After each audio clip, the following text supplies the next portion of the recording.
Am I the a-hole for telling my wife's friend that her taste in men is the reason she's a single mom?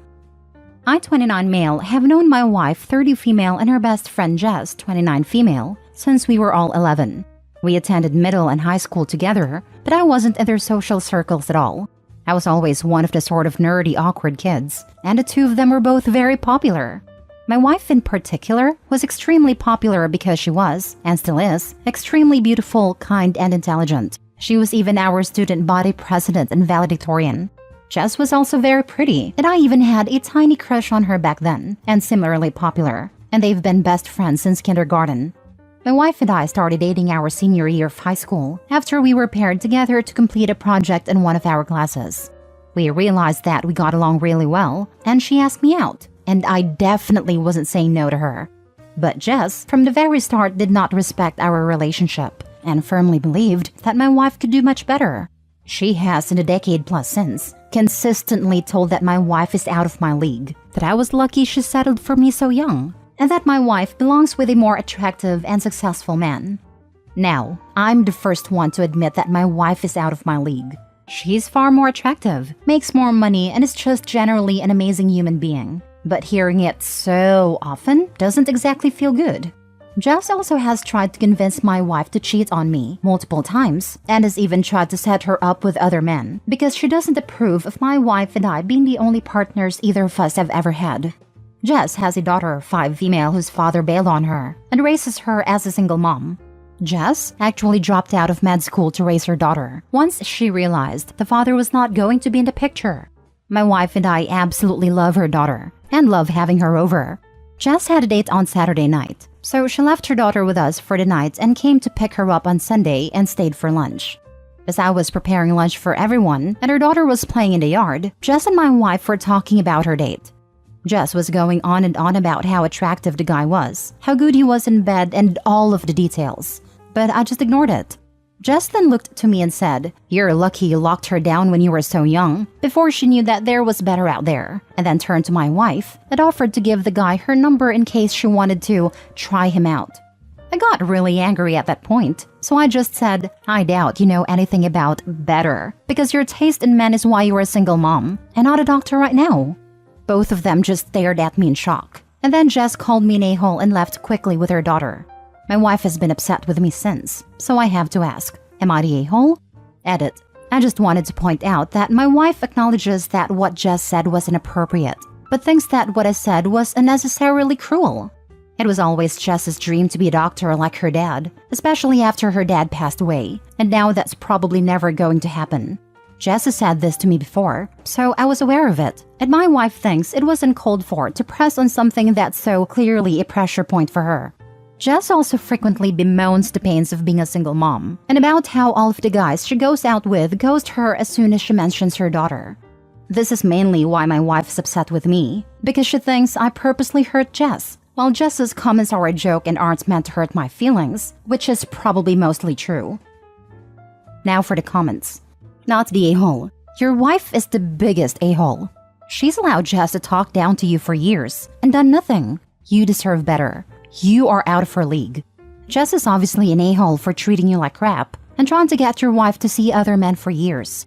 She should be banned from the house. I wouldn't say my wife's done absolutely nothing. I mean, she has told Jess that her comments are inappropriate before. But I honestly think my wife has a hard time standing up to Jess in general. Not even just about me, but Jess also says inappropriate things about my wife. And my wife still doesn't say much. Nothing and not much aren't very far apart in my book. This has been going on for years and should have been stopped already. She's offering your wife phone numbers. She tells her you aren't worthy of her. She's a home wrecker, always has been. Your wife needs to set her straight. My wife has been upset with me since. That's BS treatment from her. Your wife owes you a huge apology and needs to cut contact with Jess. Put your foot down. Not the a-hole. And your wife should not be allowing Jess to disrespect you, especially in your own home. I think you should lay some ground rules out for your wife about how Jess treats you and what you are willing or not willing to tolerate. Jess is very much the a-hole here, but your wife is a close second for not stepping in. Yeah, I think that's necessary. Part of the reason why I feel so strongly about this is because we recently found out that my wife is pregnant, though we haven't told anyone yet. So Jess doesn't know that my wife wants to make Jess the godmother. I personally don't want my kid to be raised by someone who thinks so lowly of one of the parents, but maybe that's just me. Not the a-hole. Why is your wife still friends with someone who constantly puts her husband down and encourages her to cheat at every opportunity? Honestly, I think you're the only one in this situation who isn't an a-hole. Jess is one for obvious reasons. I doubt I have to explain them. Your wife is one for not shutting that nonsense down long ago. But your reaction is justified. You've endured Jess's remarks for years. It's understandable that you finally snapped. Honestly, Jess isn't even particularly nice to my wife either. She's always making inappropriate comments. I didn't include this in the post because I didn't really feel like it was relevant. But my wife told Jess about the crush I had on her when we were younger. And Jess always tell my wife how she could have had me if she wanted, and that she's lucky I never tried to take your man. She even said this in front of both mine and my wife's parents. I seriously don't get her. Good Lord, this woman just gets worse and worse. I think she's actually trying to start drama between you and your wife. She's a turd stirrer for sure. Next story. Am I the a-hole for opting out of my best friend's wedding because they didn't invite my girlfriend? My 28 male childhood best friend Brad, 28 male, is getting married in late May to Vicky, 26 female. A week ago on Easter, I received his wedding invite which only listed my name but not my girlfriend Mary, 28 female. For context, Brad, Mary and I have known each other since high school. We were in the same friend group. Mary and I live around 2 hours away from Brad and Vicky, but because Mary's a nurse, she doesn't always have the time to visit Brad and Vicky with me, so I go alone most of the time. But when she's able, she'll join me. Mary has met Vicky and seen her around 10 times in the past 4 years that Vicky's with Brad. Mary and I have been together for 6 years total, and we do plan on getting engaged and married once we are financially settled. So, I asked Brad if Mary is invited and they just forgot to mention her name. To which he replied that Vicky is very strict about some rules. And in order to cut down costs, she's enforcing a no ring, no bring rule for the wedding. So since Mary is just a girlfriend and doesn't have a ring to imply some formality, then she's not invited. I reminded Brad that Mary and I have been together longer than he's with Vicky, and that Mary's also his friend, not just my partner. He says he knows, and tried to talk Vicky out of it, but she's very strict with that. I'll let it go, and I was in a dilemma about whether I should go to the wedding or not because of that. Mary told me she's not happy about the situation, but that I should go to avoid more drama, so I called them to tell them I'll attend. Vicky picked up the phone and said she's sorry about making me uncomfortable by not inviting Mary, but these are the rules. I said I respect the rules. I'm not necessarily happy about it though. She then, for some reason, started being harsh about how Mary and I are not in a serious enough relationship if, after knowing each other for so long and being together for 6 years, we are not engaged yet, and joked that, after all, you never know what tomorrow brings, and that I could break up with Mary anytime since we haven't shown any signs of true commitment. I confronted her and told her that is not her place to validate Mary and I's relationship, and that it's really low of her to use a dumb rule just to shame and micromanage long-term couples who, for whatever reason, haven't gotten married yet. I said I'll pass after all and not attend the wedding. She and Brad said I'm disrespecting them and their choices by choosing Mary over their wedding day, and I said I don't care. Keep your rules, and I'll keep my relationship because it's more important than any exclusive rules that only exist in order to shame people. I've been receiving a lot of backlash from other friends for that choice since, who said I'm an a-hole for being so bitter about something so small. But to me it's not small. They invalidated Mary and our relationship. Not the a-hole. What a stupid rule. And stupid in this instance for many specific reasons. First of all, Mary and Brad were in the same high school friend group, so it could easily be argued that she could be invited purely based on being his friend and totally independent of her relationship with you. Second, using marriage as a barometer of commitment is insane. So by Bride's logic, if cousin Chad gets drunk in Vegas and marries the girl he's been dating for 2 weeks, she would get an invite, while your girlfriend of 6 years would not? That is so dumb. And to top all this off, you were initially willing to let it go and just come anyhow, but then Bride had to double down and insult your relationship to your face. That just sucks. Groom needs to step up and be a good friend and tell Bride she's being ridiculous. I really tried to look past so much stuff and go to the wedding just to honor my friend. I was willing to let go of the fact that Brad didn't even invite Mary not as my girlfriend, but as his friend. They are friends for God's sake. The fact that she's in a relationship with me now doesn't change the fact that we are friends. It is like Vicky wanted to rub it in my face about the no ring, no bring thing, and how insignificant my relationship with Mary is to her. I'd bet $100 that Vicky doesn't like Mary, and that's the real underlying issue here. When someone comes up with a BS rationale like this, it is usually hiding a darker reason. It's often also to show power and dominance. Weddings are a fantastic time to see what people are made of. Here are a few red flags that typically pop up. Many tyrants who override all decisions made by their spouse. I don't consider their mate at all. Responsibility shirkers who try to get out of doing any work. Freeloaders who try to get free stuff for minimal effort. Backstabbers trying to use the occasion to get even for stuff they don't dare address in real life. Typical from the families and bridal parties.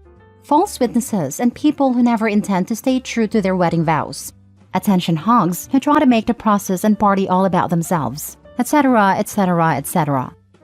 I've known people like Vicky who get engaged and suddenly look down on anyone who isn't engaged or married, no matter how long a couple has been together. I had an acquaintance who banned all single people from her wedding, even though her fiancé was planning to have several single friends in his wedding party. Some of them had partners for years. The bride said to me that married people shouldn't be around single people. The last time I saw that couple, they were arguing about her rules for their wedding. It's super silly. Last story. Am I the a-hole for supposedly lying about having a son? Everyone involved here is in their late 20s to 30s. So last Christmas, my wife and I threw a Christmas party.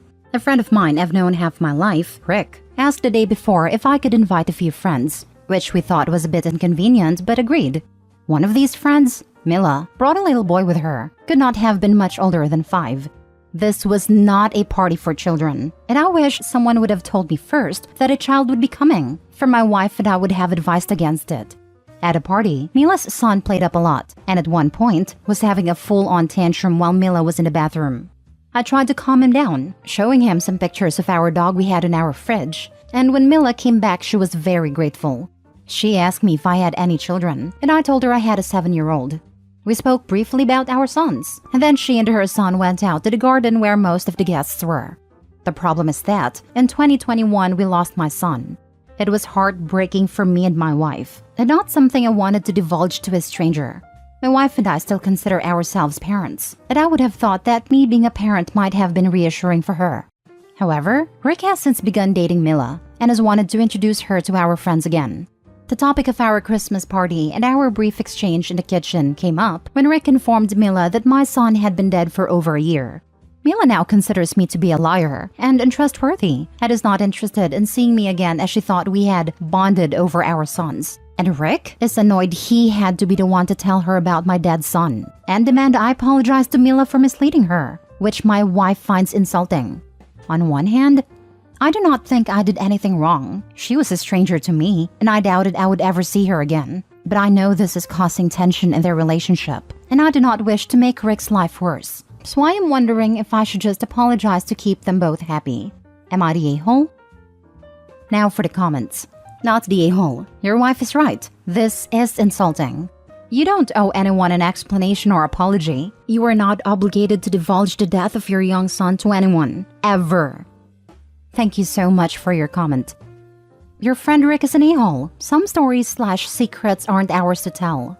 His girlfriend Mila is also an a-hole. She clearly needs to reevaluate herself for getting mad and expecting an apology for something that doesn't concern her. Bonding over a 10-minute convo is bull. She's just looking for a fight. I'm sorry for your loss, OP. Not the a-hole. I think Rick is an a-hole, but not for telling her. This woman became a big part of his life, so he expected for her to spend a lot of time around OP and his wife. They told her of the son's existence, and naturally, she expected that the son would be making an appearance sooner or later. I think telling her beforehand, so she's not constantly brought up their deceased child, or asking to see him was the best thing to do, rather than OP to admit the truth over a double date or a barbecue.